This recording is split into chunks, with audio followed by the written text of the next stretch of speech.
Hello, speakers, and welcome back to the near replicant literary analysis of the weapon stories. We're going to continue on with Fool's Embrace, and oh boy, look at this bat-shaped thing.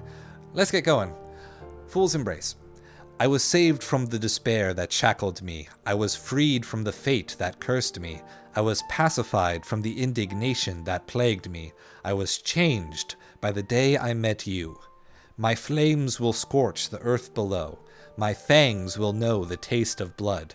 My claws will rend my enemies asunder. My wings will soar the skies above.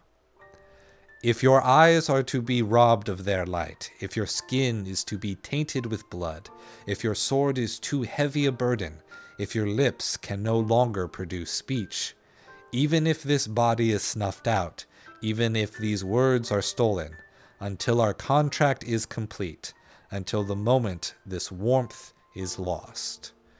So, Drakengard reference.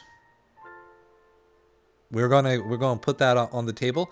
Drakengard reference, but we are going to put Drakengard reference to the side and analyze the stanzas of the poem for the context of this game.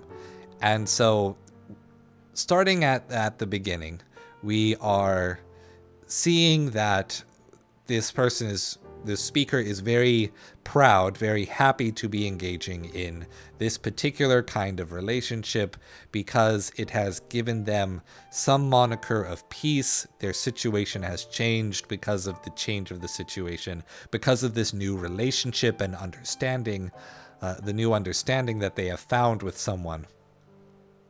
And so in the second stanza, we are looking at what they're expecting to do, or anything that they would do for this person because of the relationship. And in the third stanza, we are then looking at the person giving up of their various powers, once again matching the themes of the game. The person is suffering the consequences of violence.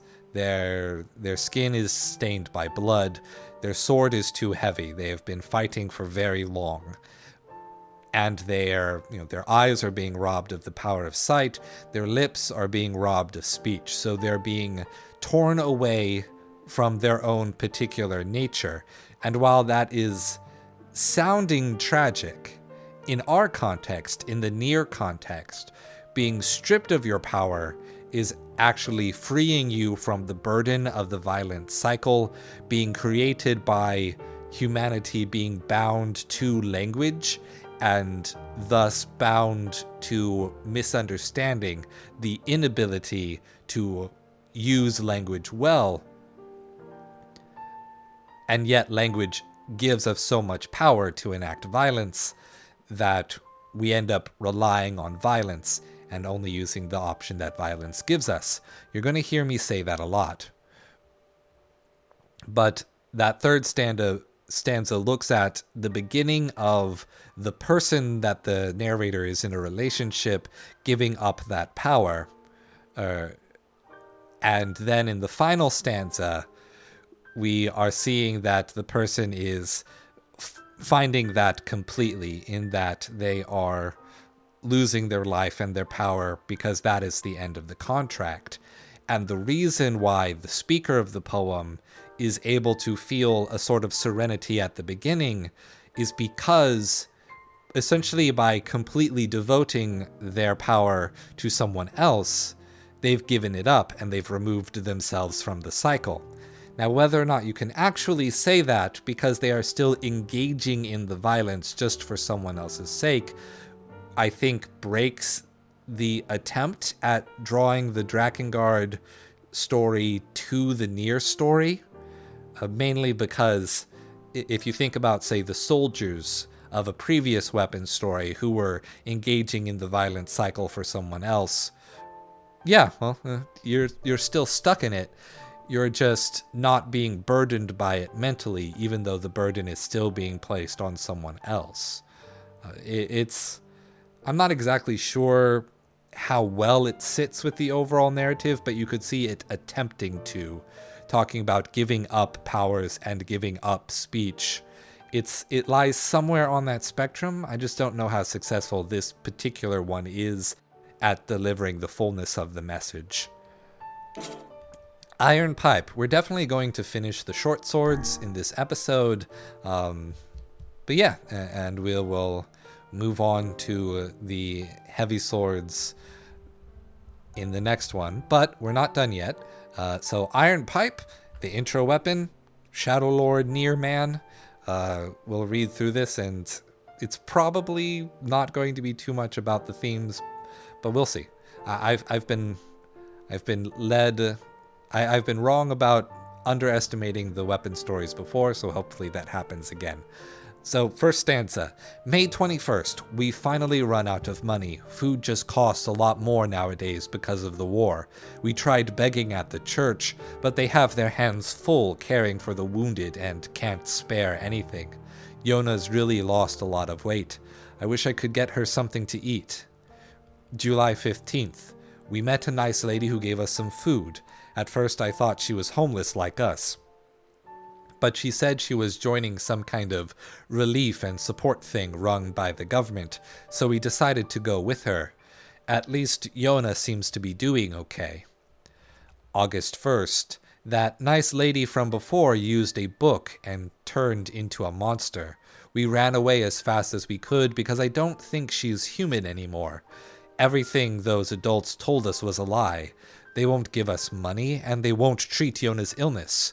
Also, there's a huge wall around the city now, and we can't get out. We never should have come here. August 5th. It's so cold today. I can't believe it's summer. I can actually see my breath. We decided to hide from the monsters in an abandoned supermarket. We found a few old cans of food there, but now those are gone. Also, Yona's cough just won't quit. I've got a really bad feeling about this. And so these are the precursors to the intro sequence of the game. It's not so much about the themes, but giving context to the lore. This is probably one of the only weapon stories that is lore focused as opposed to thematic focus, just because it is connected to the other character, which we were misled into thinking was somehow our character or something separate from the story at the very beginning, and then learn more about as you progress through the game. But there's really nothing in the form of giving up power, trying to communicate. It's really just events. This is what happened. Government did a big ol' bad with Project Gestalt. Things got real rough out there, and people died. And that was the Iron Pipe. Now, thank goodness, we're on to the Nier Automata weapons, and I can finally say Nier Automata without having to feel ashamed for accidentally saying automata instead of replicant. Let's begin. Virtuous Contract. Pod, relay the following command. Mission complete. Destruction of target verified. I will return to the bunker after recovering the remains. Over. Pod, relay the following command. I've made contact with the operations target. No suspicious activity observed at present.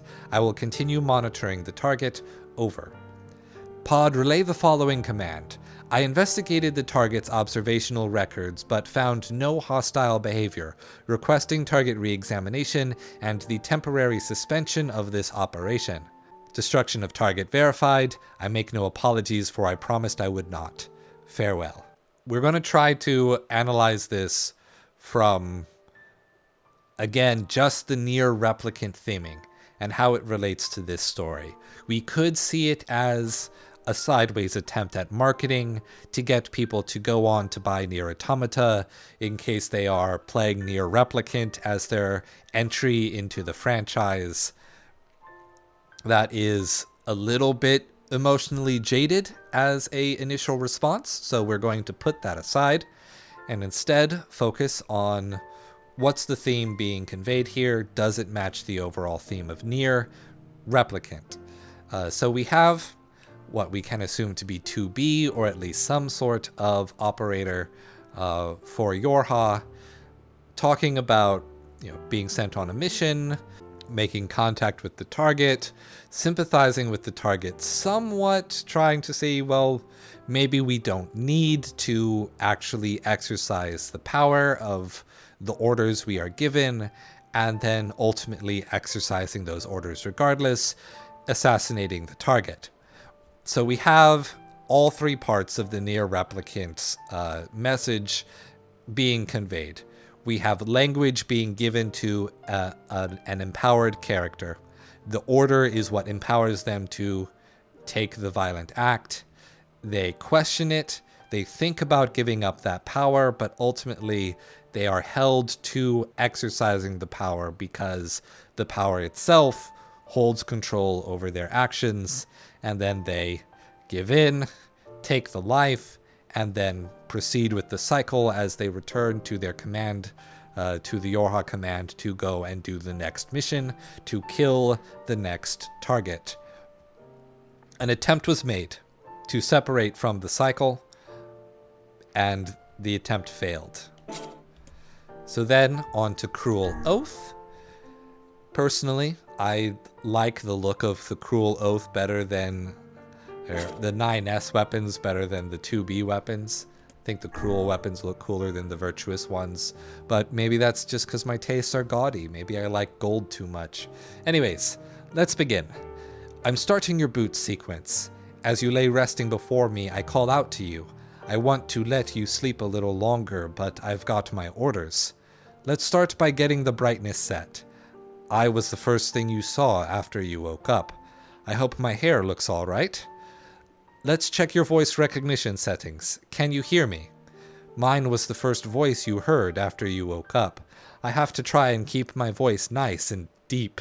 He wants to sound tough. He did not sound deep in Nier Automata.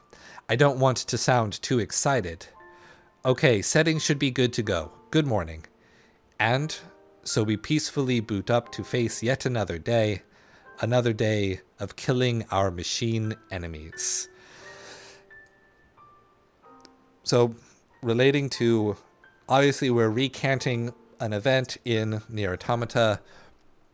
Can we apply the Nier Replicant theming to it? 9S is talking to 2B. He is communicating to 2B and restoring the various powers of her programming. The starting up from a sleep mode to being turned on, giving the power of sight, brightness settings being turned up, power of hearing, language recognition being turned up. And then ultimately that results in empowering them to go out and their communication gives them the ability to then act. That act gives them power. The power results in violence. The violence results in death. And that's their life. That's their cyclical structure. It's a simplistic reading. I admit. I wish I could have drawn a little bit more out of that, but again, I think it's more flavor for Nier Automata fans or motivation for people to pick up Nier Automata if indeed Nier Replicant Remaster is their entry to the series. But a concerted effort was made to not just be eye candy, not just be Easter egg fan service for Nier Automata fans, but to highlight those moments or aspects of the game that are specifically focused on the themes of language, power, and violence that come from Nier Replicant. All right, we're going to end this episode right here. Thank you so much for watching, and stay true.